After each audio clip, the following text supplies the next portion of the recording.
dulunya waktu SMA itu sempat Dwi cerita katanya aku lagi deket sama cewek katanya gitu. Ya akhirnya mereka namanya remaja kan jadian lah itu tuh.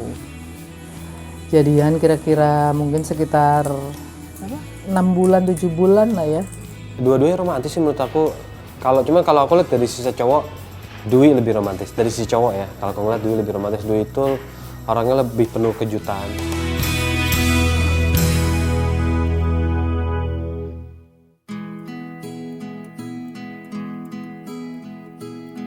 Pokoknya gue lagi sumpah gue mau kita jalan gitu. Terus dia akhirnya, kita jalan aja. Dia ada satu tempat favoritnya dia lah gitu di Pelabuhan Ratu gitu. Kita jalan Pelabuhan Ratu yuk gitu. Ntar aku jemput ya lah bla bla bla. Terus di jalan nih dia ke Pelabuhan Ratu. Kita cuman cengenges doang. Lucu juga ya gitu.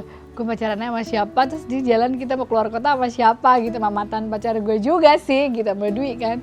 Terus dia santai gitu kan, waktu itu cuman senyum-senyum gitu. Nggak lama dia angkat telepon. Ada telepon masuk gitu, terus dia telepon. Ya,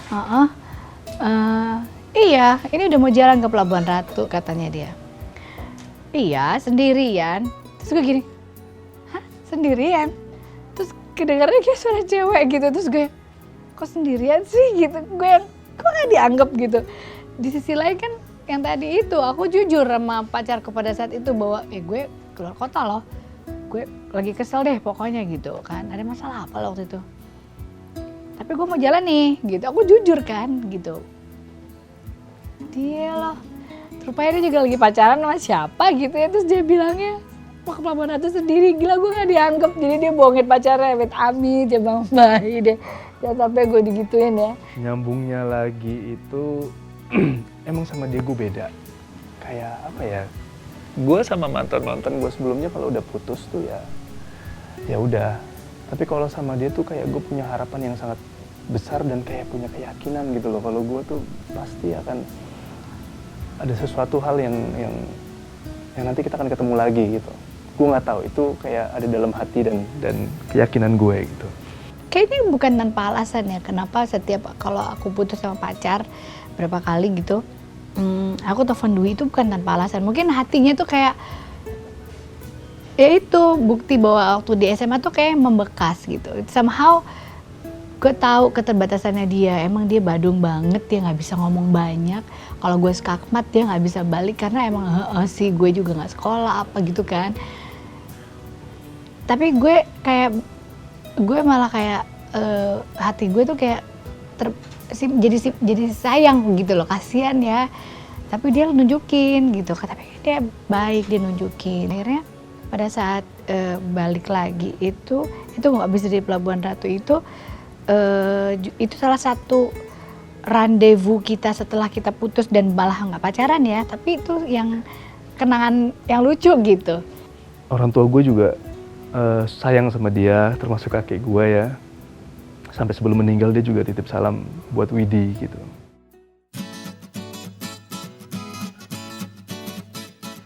Udah berjalan kan, gue sempat waktu itu sekolah ngambil di Sydney. Gue sekolah 6 bulan, gue ambil sekolah bahasa. Udah tuh gue berangkat aja ke sana. Setelah 2 minggu di sana tiba-tiba orang tua gue di sana bilang, Dwi ada telepon dari Jakarta gitu kan. Siapa ya, gue pikir gitu kan. Pagi-pagi 6:30 pagi dibangunin, gue angkat, gue dengar teleponnya. Dia nelfon gue, Widi.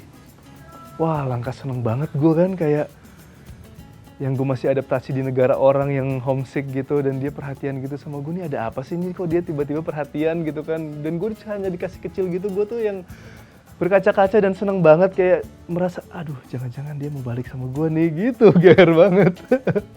Lagi bermasalah sama pacar gue lagi cari Dwi gitu, biasanya kan ada gitu tempat telepon yang nggak tahu hilang atau gimana, tapi aku hafal nomor telepon rumahnya waktu itu. Telepon ke rumahnya, halo bisa bicara sama Dwi. Oh Dwi itu gue lagi sekolah ke Australia, kalau nggak salah waktu ke Australia gitu. Jauh nih gitu kan. Tapi ada kok nomor teleponnya nih, kalau dia dikasih sama ibunya gitu. Ya deh gue telepon aja. Terus dia katanya kaget gitu, hah? Aduh Widi telepon gitu, tapi dia kan jauh gitu ya di sana.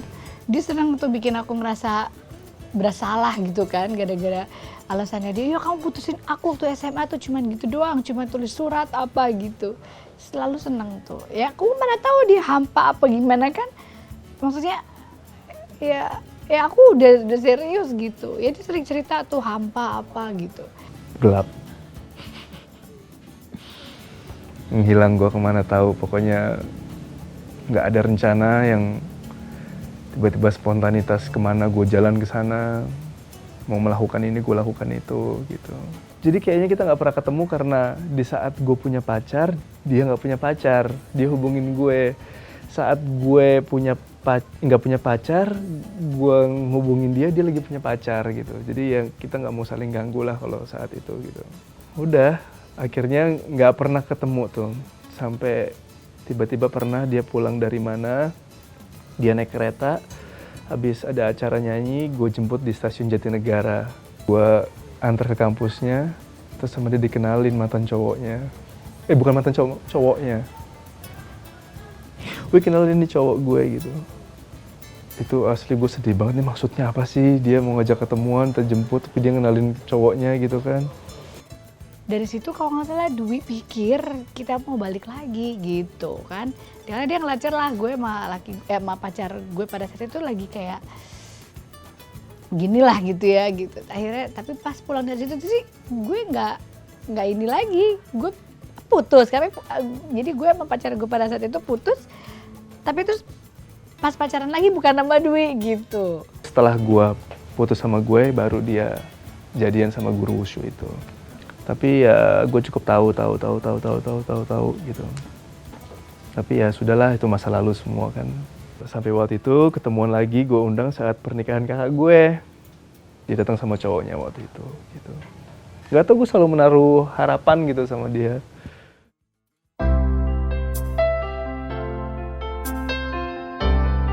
Pas ketemunya lagi itu waktu Widi mau syuting film Lantai 13. Gue setelah syuting film Mengejar Mas-Mas, pas dia lagi acara urai party gitu kan, selesai syuting, gue dateng. Nah semenjak itulah udah kita mulai intens, sering ketemu gitu. Mulai ada rasa berbunga-bunga lagi, ngeliat dia juga beda, terus ya mungkin dia ngeliat gue juga udah banyak perubahan gitu kan. Udah akhirnya ngobrol, ya ngerasa klik lagi, terus iseng gue bercandain gitu kan. Wah hati-hati loh, nanti kita bisa jatuh cinta lagi, kita bisa jadian lagi ya, gue bilang gitu, kata dia. Jangan salah loh, kata dia, gue gak nyari pacar, gue nyari suami. Oh sama dong, gue bilang gitu. Ya udah. Akhirnya karena kita udah ngerasa orang tua juga udah sering, aku udah kenal sama orang tuanya, orang tua dia juga udah kenal sama aku, Widi kenal sama orang tua aku, jadi ya kayaknya nggak sulit untuk memulai lagi gitu loh, kayak tinggal kita lanjutin doang.